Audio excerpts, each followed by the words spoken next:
The hardest hit area right now in the coronavirus pandemic is New York City. In just the 24 hours from Friday evening to Saturday evening, 222 people died of COVID-19 in New York.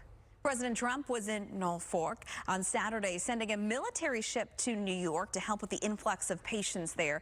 And there has been a plea from New Yorkers to stay in New York and not travel to nearby states. Yeah, one person who knows what's going on there is a doctor who's been on our show before right here in Arizona, but now he is in containment zone in New Rochelle. So Dr. Ken Redcross, he is a physician joining us via Skype this morning.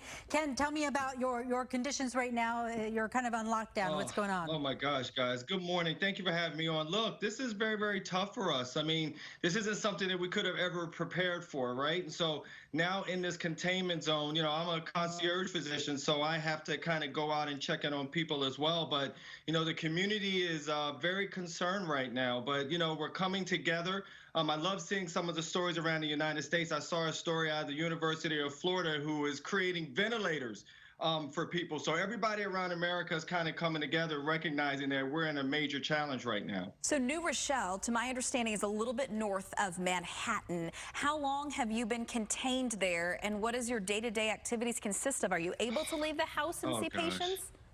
It's important for me because obviously it's what I do and it's what I was put here by the good Lord to do. So I'm able to kind of sneak out and do that. But it's about 3 weeks or so. And so it's very difficult on the family. We just want to see some end in sight. And it's very difficult not to be able to leave the home. It can be very isolating. But once again, this is a time for family to really come together and really look at this as a silver lining for us all.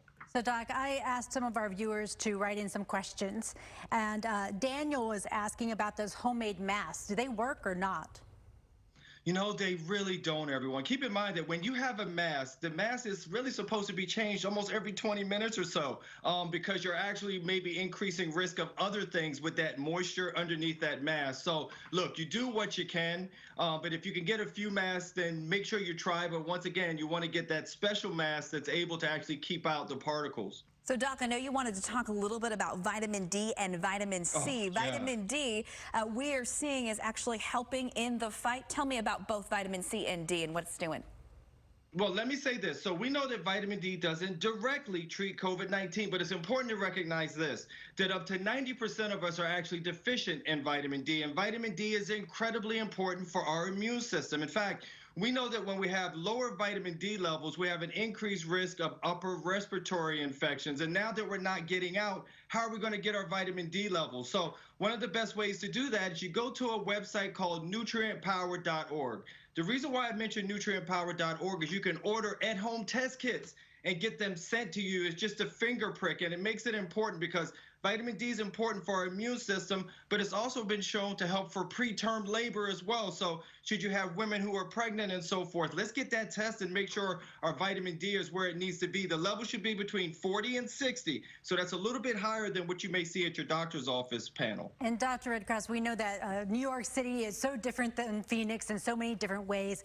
You guys walk a lot. You're next to strangers a lot. Here we drive a lot, and we've got that vitamin D coming down in sunshine today. Talk to me about the differences in that.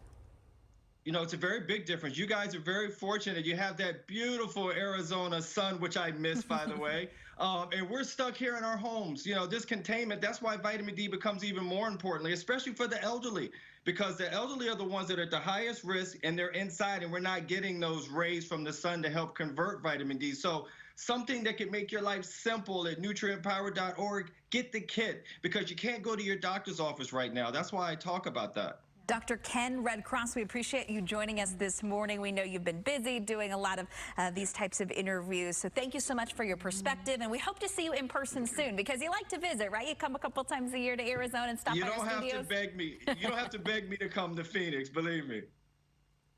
Doc, thank you.